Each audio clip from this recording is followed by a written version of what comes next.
I'm Amber Mitchell, 26 years old, and I still remember the moment that shattered my last hope for my family. There I stood in my parents' lavish living room, watching my sister Katie unwrap her 18th gift while my single envelope burned in my palm. Then came the dramatic reveal outside, a brand new BMW with a giant red bow. Minutes later, I opened my envelope to find a single $2 bill. That night changed everything. Before I dive into this family betrayal story, I'd love to know where you're watching from. Drop it in the comments, and don't forget to hit subscribe if you've ever felt invisible in your own family. The BMW incident wasn't a random act of cruelty but the culmination of a lifetime pattern. Growing up in our affluent Boston suburb, the contrast between how my parents treated Katie and me was impossible to ignore, though I spent years trying. My earliest memory of feeling less than was my 5th birthday. While Katie had received a lavish party with pony rides and professional entertainment for her 5th birthday, mine was a simple affair with grocery store cake and paper plates. When I asked my mother why, she simply said, "Katie is more social, sweetie. We didn't want to overwhelm you." Even at 5, I recognized the inconsistency. Our home was a sprawling colonial in Wellesley, Massachusetts, with 6 bedrooms, a pool, and perfectly manicured gardens that my mother Jennifer showcased in her interior design portfolio. Dad, Michael Mitchell, made partner at his investment banking firm when I was 7, and our family wealth grew substantially. With that growth came more obvious displays of favoritism. Christmas mornings told the story clearly. Katie's pile of gifts always towered over mine, not just in quantity but quality. When I was 12, Katie received a purebred golden retriever puppy she'd been begging for. I received a science kit, despite repeatedly telling my parents I wanted art supplies. "This is more practical for your future," Mom explained while I watched Katie roll around with her new puppy. Our closets told another story. Katie's was filled with designer clothes, shoes for every occasion, and accessories that rotated seasonally. Mine contained basics, hand-me-downs, despite Katie being only 11 months older, and the occasional new outfit for special occasions. When I pointed this out to Dad once, he ruffled my hair and said, "You're just not as interested in fashion as your sister, Amber. We're being practical." But I was interested. I just learned to stop asking. School achievements created the most painful disparities. When Katie won 2nd place in the regional tennis championship, my parents threw a celebration dinner, invited extended family, and presented her with a custom-made trophy case. 2 weeks later, when I won 1st place in the state art competition, my accomplishment was acknowledged with a brief good job at dinner. My winning painting hung in the downstairs hallway bathroom, while Katie's tennis trophies dominated the living room shelves. "Your sister's achievements are more competitive," Dad explained when I finally gathered the courage to ask why they never came to my art shows. "Athletics are objective, you win or lose. Art is subjective. Anyone can win an art prize if the judge happens to like their style." I carried that particular wound through high school, where I channeled my hurt into academic excellence, graduating with a perfect 4.0 GPA. Katie graduated with a 3.4 and received a brand new car, a Volkswagen Jetta. My graduation gift was a used bicycle because you're always talking about being environmentally conscious. I had mentioned enjoying a community bike ride once, months earlier. The college years heightened the disparity. Katie was sent to Amherst College with full parental financial support, a new MacBook Pro, and monthly spending allowances. Meanwhile, I attended Boston University on partial scholarship, working 2 part-time jobs to cover expenses. When I asked for help with textbooks one particularly tight semester, Dad suggested I learn financial independence and build character through hard work. Throughout these years, Katie's relationship with me fluctuated. Sometimes she seemed genuinely sympathetic, slipping me birthday cash or offering hand-me-downs from her wardrobe that she knew I'd admired.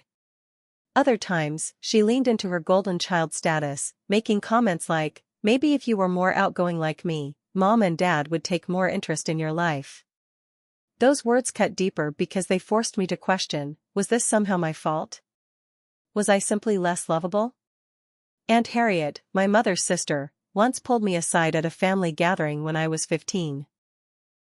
You know, Amber, some parents just click more with certain children. It doesn't mean they love you less. But her eyes said something different, and I noticed how she always brought me slightly nicer birthday gifts than my cousins, as if trying to balance some cosmic scale. I developed coping mechanisms. I built a fortress of friends who valued me, particularly Zoe, who I met in freshman year English class and who became the sister I wished I had. I poured myself into art and academics, finding validation in the praise of teachers and mentors. I crafted an identity separate from my family, promising myself that someday I'd build a life where I was valued for exactly who I was. But through college and into early adulthood, I kept trying with my parents. Each visit home, each family gathering, I arrived with renewed hope that maybe this time they'd see me. Really see me.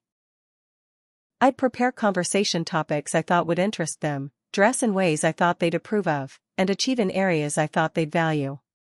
The disappointment became a familiar ache, yet I couldn't seem to stop hoping. Something in me believed that if I just found the right combination of accomplishments, personality, and timing, I would finally unlock their love in the same way they freely gave it to Katie. That stubborn hope led me to the joint birthday party that would finally break the pattern for good.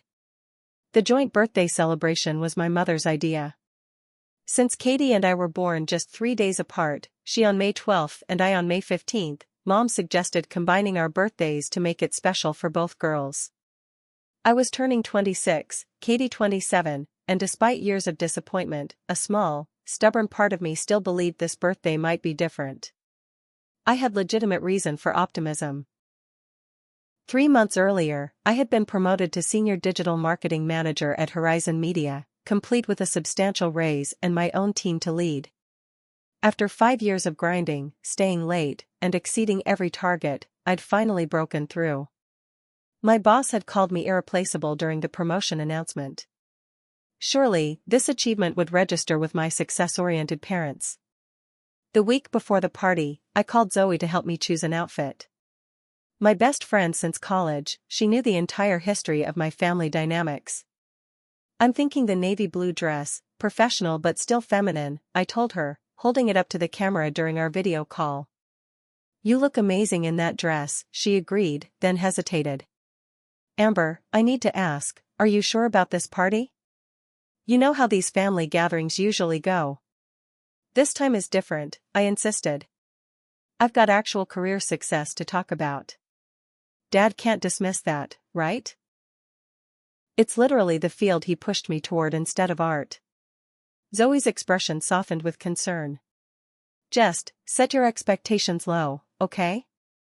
People don't change overnight, especially when they don't think anything's wrong with their behavior. Later that evening, David came over with takeout. My boyfriend of 2 years, he'd witnessed enough family gatherings to understand the situation. I could come with you, he offered as we ate Thai food on my couch. Moral support. I shook my head. Mom specifically said immediate family only. Something about making it more intimate. You know you can set boundaries, right? He said gently. You don't have to go at all. They're my family, I replied, the same answer I always gave. And it's my birthday too. The day before the party, I spent more than I should have on a gift for Katie, a designer handbag she'd been eyeing on Instagram. Despite our complicated relationship, I wanted to be generous. Perhaps childishly, I still believed that by modeling the behavior I wished to receive, my family might finally reciprocate. I also bought a new dress, had my hair done, and splurged on professional makeup. The girl in the mirror looked confident and successful, someone whose parents would be proud. Saturday morning, I drove the familiar route to my parents' house, practicing what I'd say about my promotion. I'd keep it brief but impactful, I decided. I wouldn't sound like I was bragging, just sharing good news. The neighborhood hadn't changed, massive homes set back from the street, luxury cars and circular driveways, the kind of wealth that announced itself subtly but unmistakably. I parked my modest Toyota among the BMWs and Mercedes in my parents' driveway, noticing they'd had the landscaping redone since my last visit. Amber. You're early, Mom said when she answered the door, glancing at her watch.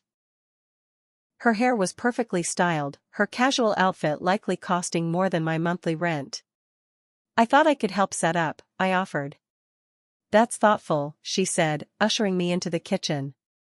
You can arrange these finger sandwiches while I finish Katie's cake. I noticed she didn't mention a cake for me. Are we having 2 cakes? Oh. Mom looked momentarily flustered. Well, Katie specifically requested her favorite, the red velvet from Magnolia Bakery. I figured we'd put candles on it for both of you. You don't mind sharing, do you? You're not a big cake person anyway. I had never said I wasn't a cake person. I simply had learned not to ask for things. For the next hour, I arranged sandwiches, set up decorations, and listened to Mom talk about Katie's recent accomplishments, her promotion at the architectural firm, the charity gala she'd helped organize, the new condo she was considering. Not once did she ask about my life. When I tried to mention my promotion, Mom nodded distractedly while texting someone. That's nice, honey. Can you check if we have enough ice? Oh, and your father wants to make sure you moved your car so there's room for Katie's surprise. Surprise? I asked, but she'd already walked away, phone to her ear.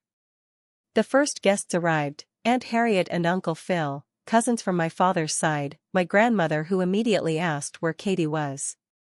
I played perfect hostess, taking coats, offering drinks, making small talk, all while wondering when my sister would make her entrance. She didn't disappoint.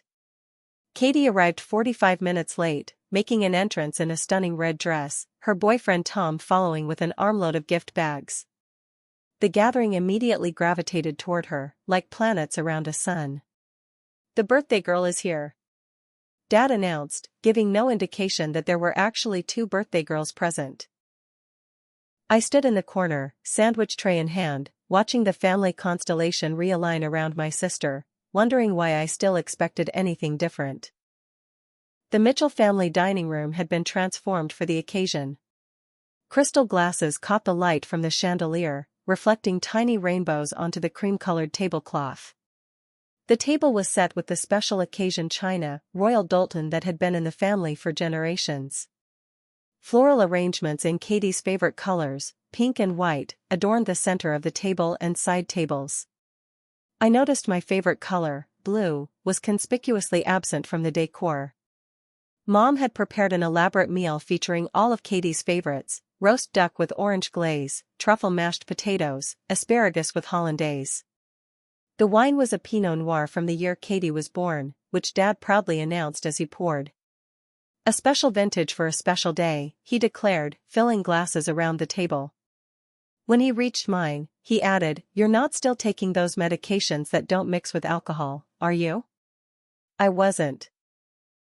I hadn't been on anxiety medication for over 2 years, something I'd mentioned multiple times. "No, Dad. I can have wine." "Just checking," he said, pouring me half the amount he'd given others. Conversation flowed around the table, dominated by questions for Katie about her architectural projects, her boyfriend Tom's law practice, and their recent vacation to the Amalfi Coast. Uncle Phil asked about their plans to buy property, which launched a 15-minute discussion about real estate investments. During a brief lull, I saw my opportunity. "I actually have some news too," I began, my voice sounding smaller than I intended. "I was promoted to Senior Digital Marketing Manager last month. I'm leading a team now." "Oh, that's nice, honey," Mom said, her attention already shifting. "Katie, tell everyone about that historical preservation project your firm is bidding on." My news evaporated like morning dew as Katie launched into her story, complete with architectural terminology that had everyone leaning forward with interest. I caught Aunt Harriet giving me a sympathetic glance from across the table. After dinner, Mom ushered everyone to the living room. "Time for gifts," she announced cheerfully. "Let's start with Katie, since she's the elder." By 11 months, I thought but didn't say. Katie sat in the center armchair, the one with the best lighting, while gifts were passed to her one by one. From our parents, she received a platinum bracelet with diamonds, to match the necklace we gave you last Christmas, Mom explained, a weekend spa retreat package, and an envelope containing tickets to a sold-out Broadway show with first-class airfare to New York. My aunt and uncle gave her an expensive leather portfolio case for her architectural drawings. Grandmother presented a vintage brooch that had belonged to her mother. "I'm passing down the family heirlooms while I'm still here to see you enjoy them," she explained. With each lavish gift, my small designer handbag offering for Katie felt increasingly inadequate. When she finally opened it, Katie did seem genuinely appreciative, hugging me and whispering, "It's perfect, thank you." For a fleeting moment, I felt a connection to her that transcended our complicated history. Then Dad stood up, keys in hand, grinning broadly. "And now for the grand finale. Katie, this required some financial planning, but we think you've earned it with all your hard work and accomplishments." He handed her a small box. Inside was a key fob with the BMW logo. "No way," Katie breathed, looking from the key to our father. "Are you serious?" "Dead serious," he beamed. "Check the driveway." Everyone rushed outside. There in the circular driveway sat a brand new BMW 3 Series sedan, gleaming white with an enormous red bow on the hood. Professional photographs were clearly in progress, as Dad had hired a photographer to capture the moment.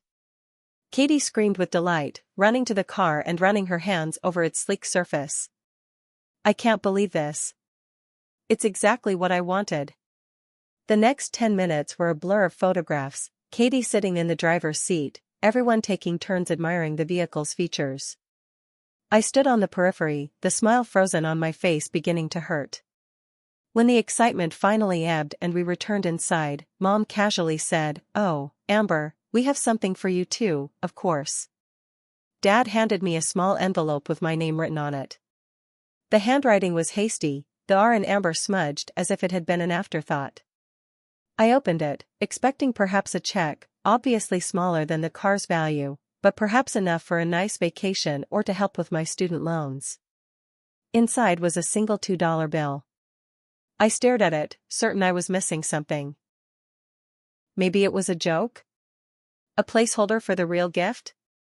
"It's a collector's item," Dad explained, as if bestowing great wisdom. "Those aren't in circulation much anymore." "We thought you'd appreciate something unique," Mom added. "You've always marched to your own drummer." The room had gone uncomfortably quiet. Aunt Harriet looked mortified. Even Katie seemed embarrassed, studying her new car key intently.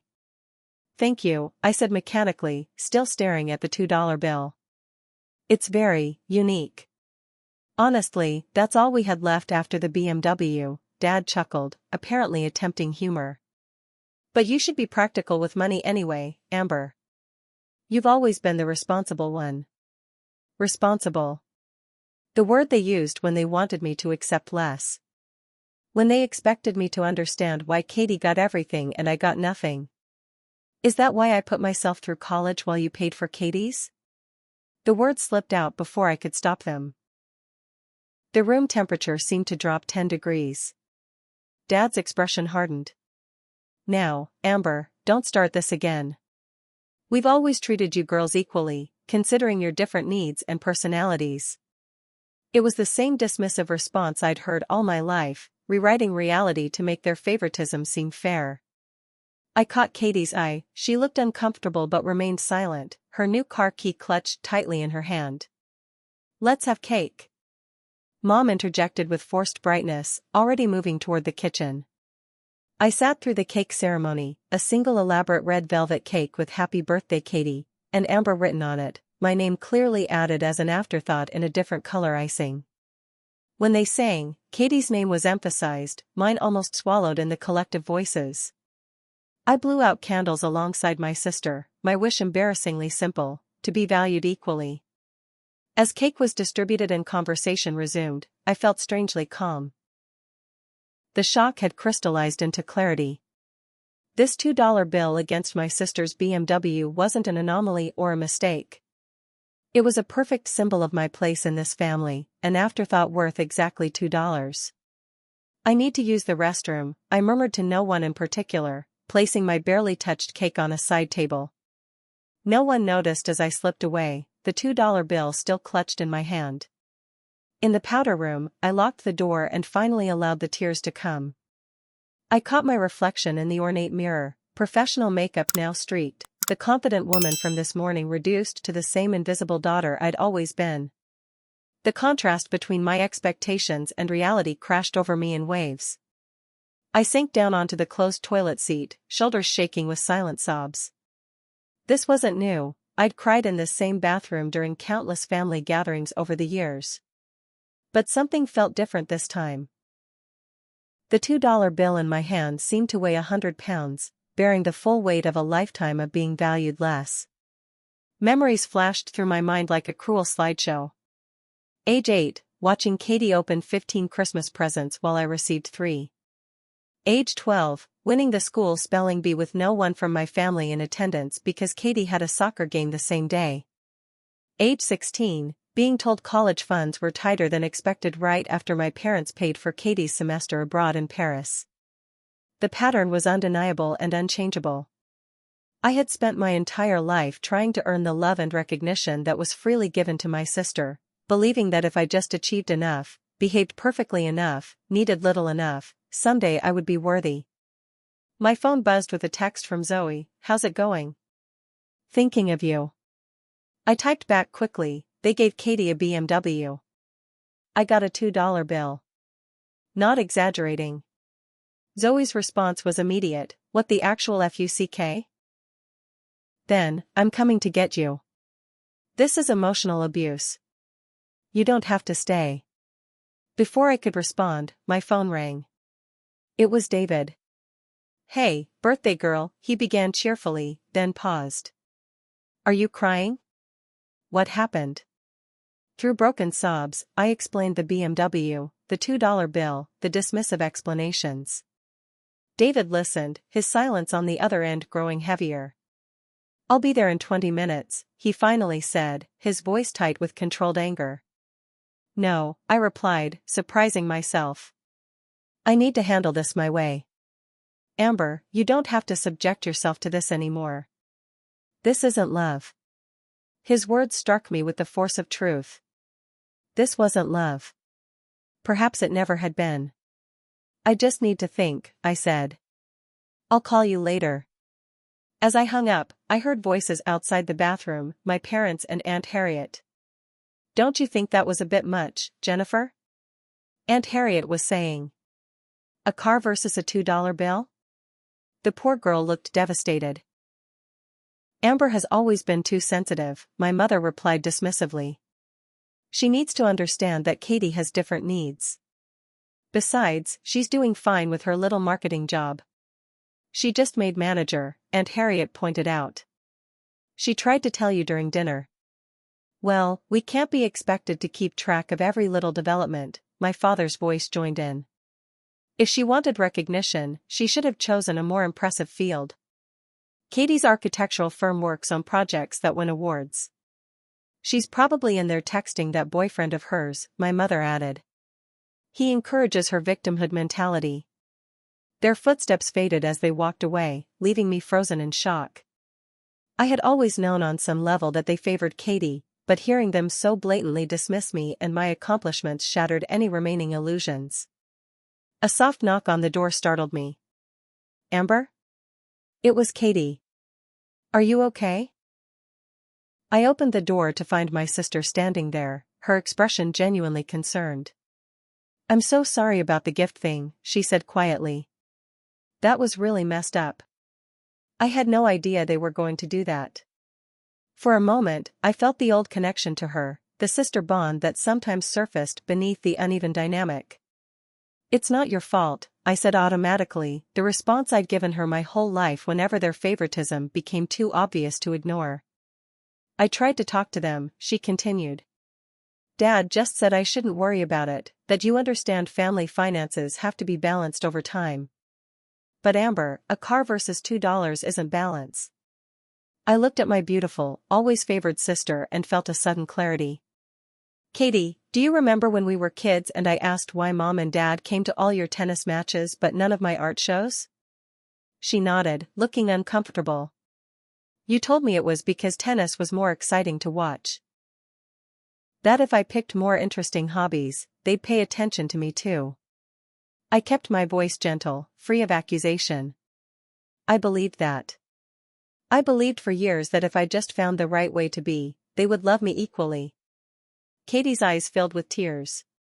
We were just kids. I didn't understand what was happening either. I know. But nothing has changed, and nothing will change.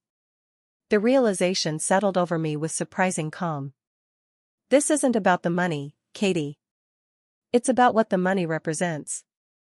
I looked around at my parents' immaculate house, a home where I had never truly belonged, and knew what I needed to do.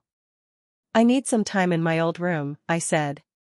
Tell everyone I'll be down soon. In my childhood bedroom, preserved like a museum exhibit of a person my parents never really knew, I pulled out a small duffel bag from the closet.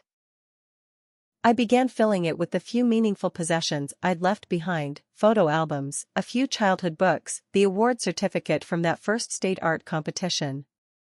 As I packed, I found an old sketchbook from high school filled with drawings I'd been proud of but had never shown my parents after one too many dismissive comments.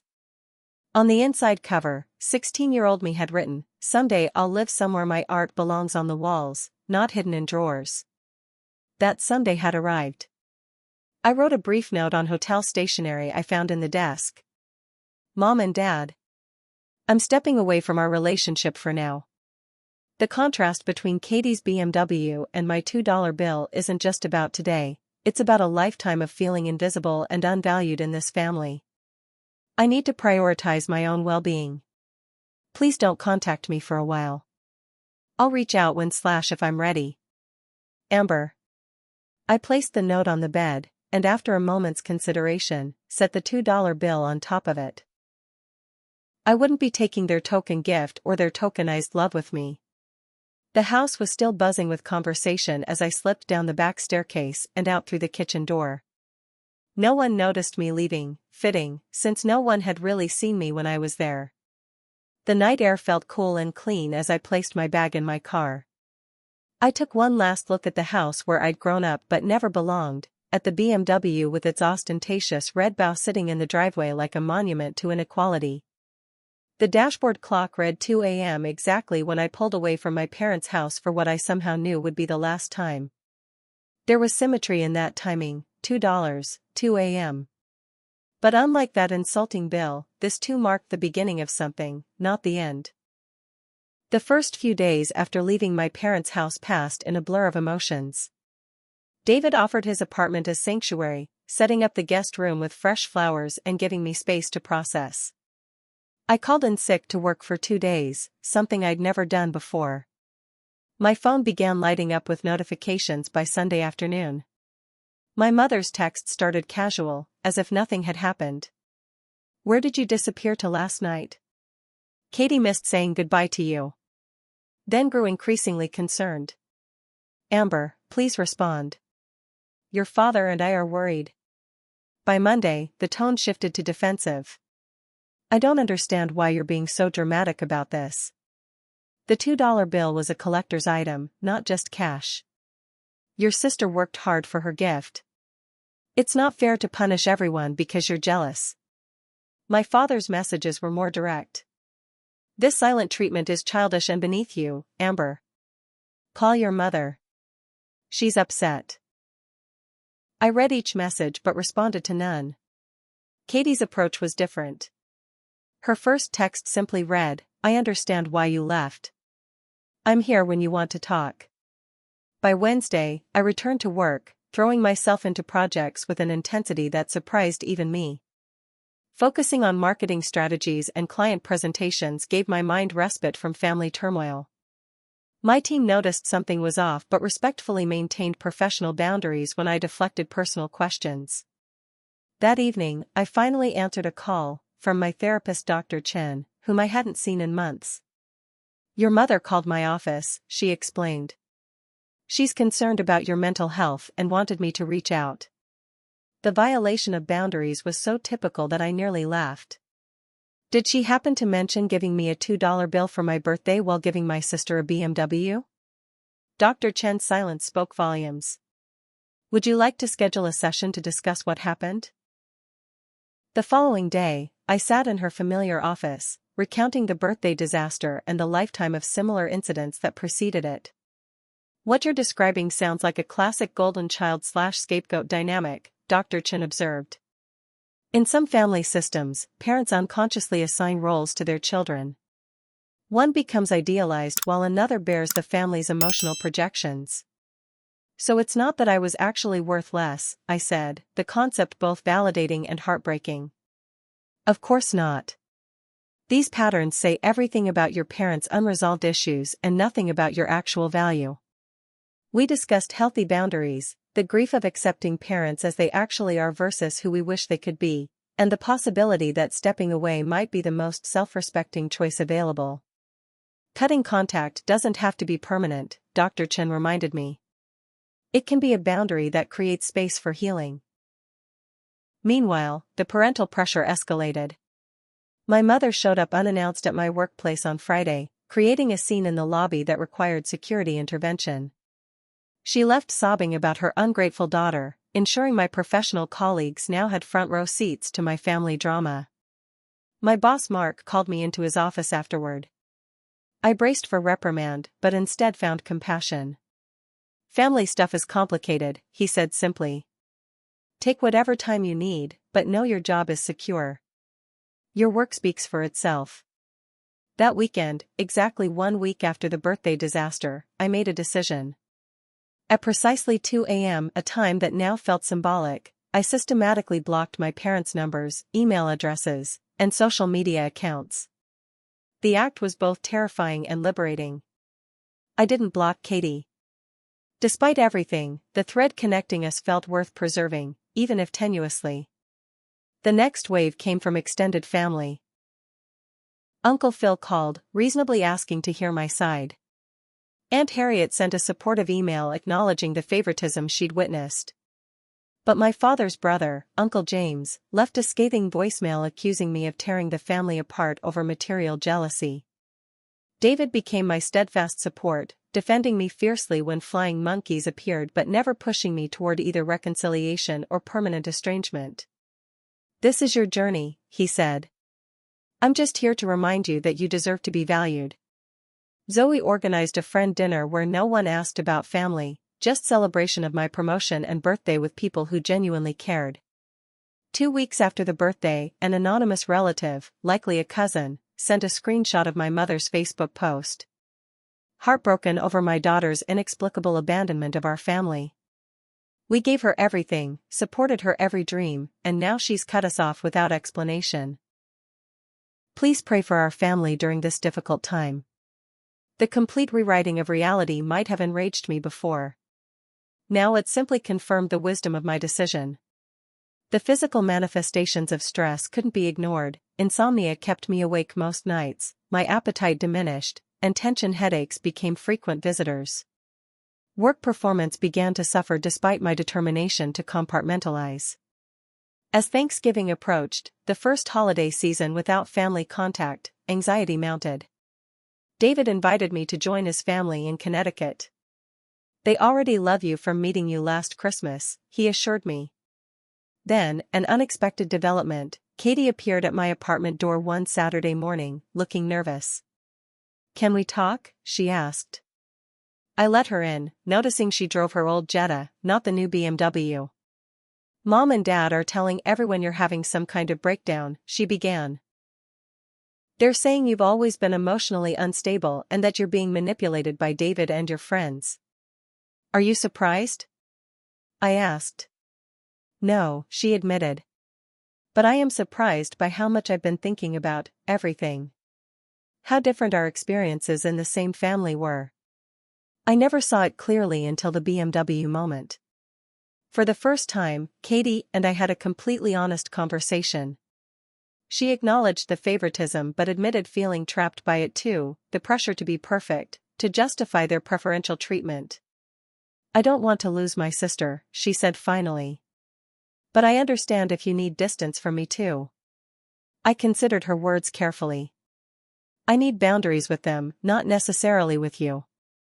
But I can't have you be their messenger either." We agreed to limited contact, separate from our parents. A sister relationship on new terms, without the toxic family dynamic as its foundation. 6 months passed, each day putting more distance between the person I was and the woman I was becoming. Spring blossomed into summer, and with it came tangible changes in my life and perspective. The most visible transformation was my new apartment, a sun-drenched one-bedroom in Cambridge with large windows perfect for houseplants that thrived under my care. Unlike my previous places, where I'd unconsciously mimicked my mother's neutral aesthetic, this space vibrated with color. Teal accent wall, yellow throw pillows, artwork by local artists and a few of my own paintings prominently displayed. "This place is so you," Zoe declared during a housewarming gathering. "I don't think I ever really saw your personality in your old apartment." She was right. I'd spent so long trying to be what my parents wanted that I'd lost connection with my own preferences. Now, each decorating choice was a small act of self-reclamation. At work, I flourished in my senior role. Without the constant drain of seeking parental approval, I channeled that energy into creative marketing campaigns that earned industry recognition. My team exceeded quarterly goals 3 periods running, resulting in bonuses and expanded responsibilities. "I'm putting you up for director when Sanders retires next year," my boss informed me during a performance review. "Your leadership these past months has been exceptional." The validation felt good, but more importantly, it felt believable. I was finally internalizing my worth rather than seeking external confirmation. David and I grew closer, our relationship deepening through the family crisis. We began discussing moving in together, maybe even marriage someday. His family welcomed me without reservation, his mother Carol often calling just to check in or share recipes. "You know, families are supposed to make you feel more yourself, not less," Carol told me during a weekend visit. "I'm sorry yours couldn't do that, but you always have a place here." Therapy with Dr. Chen continued weekly, helping me understand the dynamics that shaped my family and how they'd shaped me in turn. "You've been operating from a scarcity mindset," she observed during one session. "The belief that love and recognition are limited resources, and you had to earn your portion through achievement or perfect behavior." "And now?" I asked. "You're beginning to see that genuine love is abundant. It flows naturally in healthy relationships without keeping score." I joined an online support forum for adult children of emotionally neglectful parents, finding community with others who understood the specific pain of being unseen within your own family. Their stories reflected back pieces of mine, helping me contextualize my experiences not as personal failings but as predictable outcomes of dysfunctional family systems. My creative spark reignited too. After years of neglecting my artistic talents, I set up a small painting corner in my apartment. Each weekend, I lost myself in colors and textures, creating abstract expressions of emotions I was still learning to name. The act of creation became meditative, healing. Contact with my parents remained severed. They'd made several escalating attempts to re-establish connection, from guilt-inducing emails to having family members reach out on their behalf. When those failed, they sent a formal letter through their attorney demanding the return of family heirlooms I'd allegedly taken when I left. There were no such heirlooms, everything of value had always gone to Katie. Speaking of Katie, our relationship evolved into something unexpected, a cautious but genuine friendship between adults, freed from the competitive dynamic our parents had fostered. We met monthly for coffee, carefully avoiding discussion of our parents at first, then gradually addressing the elephant in the room. "They haven't changed," she admitted during one such meeting. "If anything, they've gotten worse. Dad's drinking more, and Mom's obsessed with what to tell people about why you're not at family gatherings." "What do they tell people?" I couldn't help asking. "Different stories for different audiences. For close family, it's that you're going through emotional difficulties. For friends, it's that you're focused on your career and just so busy." She looked down at her coffee. "I've stopped covering for them. When people ask me directly, I tell them you set a boundary after years of unequal treatment." Her honesty surprised and touched me. In July, an unexpected envelope arrived bearing my grandmother's attorney's letterhead. Inside was notification that she had passed away, news my parents hadn't shared, and that she'd left me a specific bequest, her art collection and a modest investment account. The accompanying note, dated just weeks before her death, read: Amber, I've always seen your artistic spirit and sensitive heart, even when others missed them. These paintings should be with someone who truly appreciates them. The money will help you build your life on your own terms. I'm sorry I didn't speak up more when you were young. With love, Grandma Eleanor. I wept for the grandmother who had seen me clearly but too quietly, and for the relationship we might have had if she'd felt empowered to challenge the family dynamic. The inheritance provided unexpected financial security and the confidence to make bigger life decisions without fear. I no longer needed anything from my parents, not approval, not support, not even a relationship. When August brought my first birthday since the BMW incident, David and my friends organized a surprise celebration at my favorite restaurant. The table overflowed with thoughtfully chosen gifts reflecting genuine knowledge of my interests and personality. Make a wish, Zoe urged as I prepared to blow out candles on a cake, German chocolate, my actual favorite. I closed my eyes and realized I didn't need to wish for anything. I was already living the life I'd once only dreamed of, surrounded by authentic love, expressing my true self, free from the constant striving for unattainable approval. That evening, after everyone had gone, David presented a small velvet box. Inside was a delicate sapphire ring, not an engagement ring, he clarified, but a promise. Whenever you're ready, he said. No rush, no pressure. I just want you to know I'm in this for the long haul.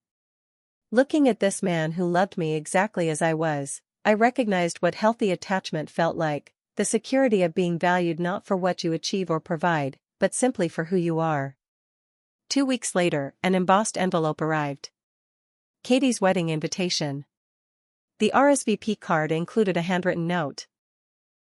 Mom and Dad are obviously invited, but this day is about Tom and me. You're my sister and I want you there. Your choice will be respected either way. This precipitated my biggest test yet. Could I attend without being pulled back into old family patterns? After careful consideration and discussion with Dr. Chen, I decided I would go, but with clear boundaries. I would attend as Katie's sister, not as my parents' daughter. I would bring David as support, stay at a separate hotel, and limit interaction with my parents to polite civility in public settings only. When I communicated these terms to Katie, she understood completely.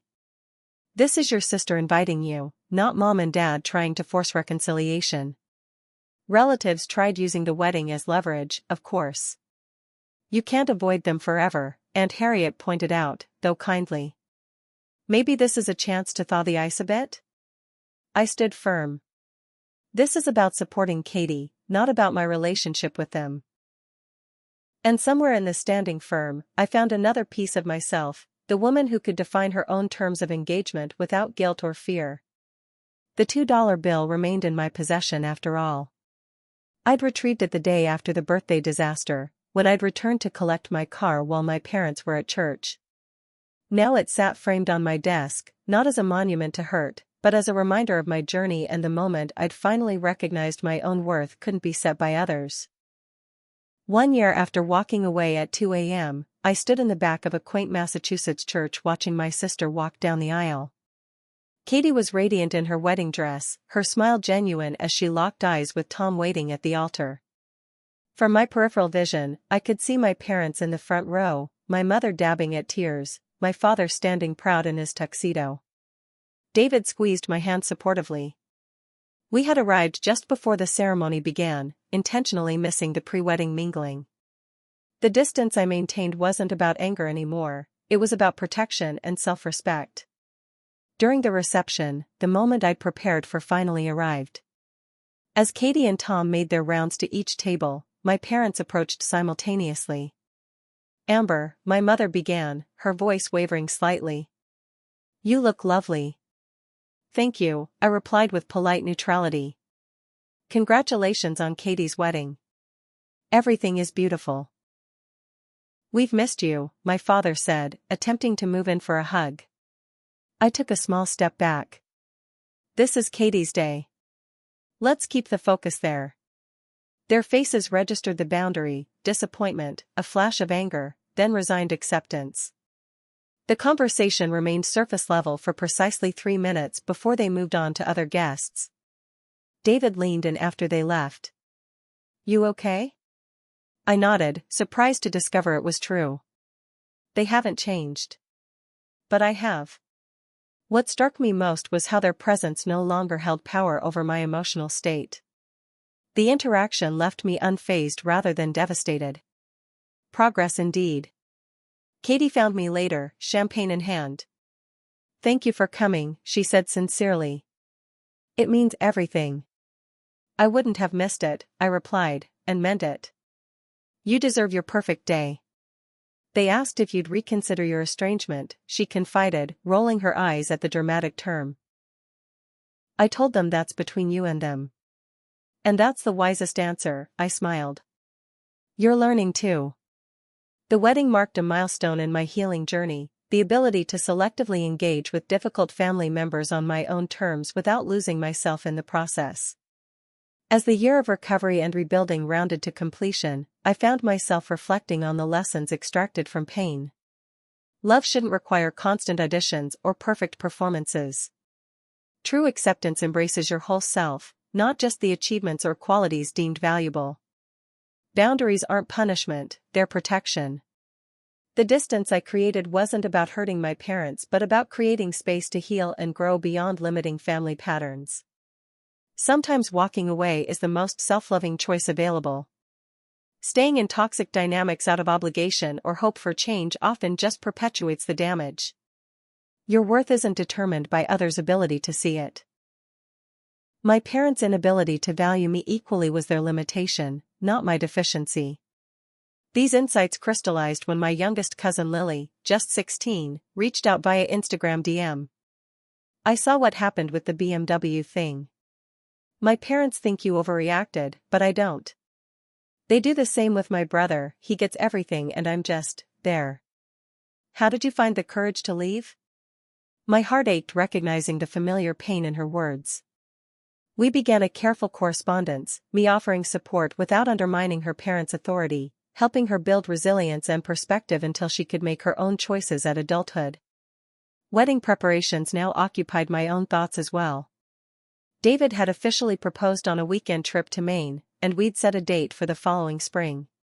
His family embraced the planning with enthusiasm, his mother offering genuine inclusion rather than control. "What traditions do you want to incorporate, Amber?" Carol asked during a brunch discussion. "This wedding should reflect both of you." The question moved me deeply, the simple recognition that my preferences mattered, that I had an equal voice in creating our celebration. We designed a ceremony that honored connection and authenticity rather than appearances. Small, intimate, focused on the commitment rather than the spectacle. Every choice felt like an affirmation of the life and relationship we were deliberately building. The question of inviting my parents loomed large.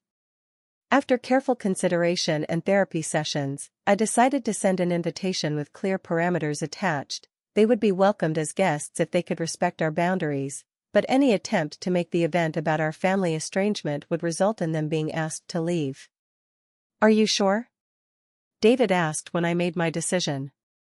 "This day is about us, not fixing your family." "Exactly," I replied. "And I'm no longer afraid of their disapproval or manipulation. Whether they come or not, whether they behave or not, it won't change our day or my worth." The framed $2 bill had moved from my desk to a shadow box in my home office, now accompanied by symbols of growth, my first professional photography client check, the key to my apartment, a paintbrush representing reclaimed creativity, and a small replica of kintsugi pottery, the Japanese art of mending broken items with gold to highlight rather than hide the repair. Like that pottery, I wasn't trying to erase the cracks of my past. The healing didn't make the wounds disappear, it transformed them into something valuable, the broken places filled with hard-earned wisdom that now gleamed like gold in the light. Some days I still grieved the parents I'd wished for versus the ones I actually had. The difference now was that I no longer blamed myself for the gap between those realities. I had accepted that some relationships can't be fixed, only mourned and transcended. My life had become rich with meaning and authentic connection. I'd expanded my marketing role to include teaching workshops for young professionals. My rekindled art practice led to a small exhibition at a local cafe. David and I were house hunting, discussing children and the kind of parents we hoped to be, conscious of patterns to break and new traditions to build. What began as a devastating birthday and a symbolic $2 bill had transformed into the most valuable gift I'd ever received, the permission to define my own worth and create boundaries that protected it. So here's my question for all of you watching: what relationship in your life needs boundaries? What small step could you take today toward valuing yourself, even if others don't? Drop your thoughts in the comments below. Your story might be exactly what someone else needs to hear. If this resonated with you, please give this video a thumbs up, subscribe for more stories of healing and transformation, and share with someone who might need to hear they're not alone in family struggles. Remember, sometimes the hardest choices, even walking away at 2 a.m., can lead to the most beautiful beginnings. Thank you for witnessing my journey. May you find the courage to honor your worth in every relationship, especially the difficult ones.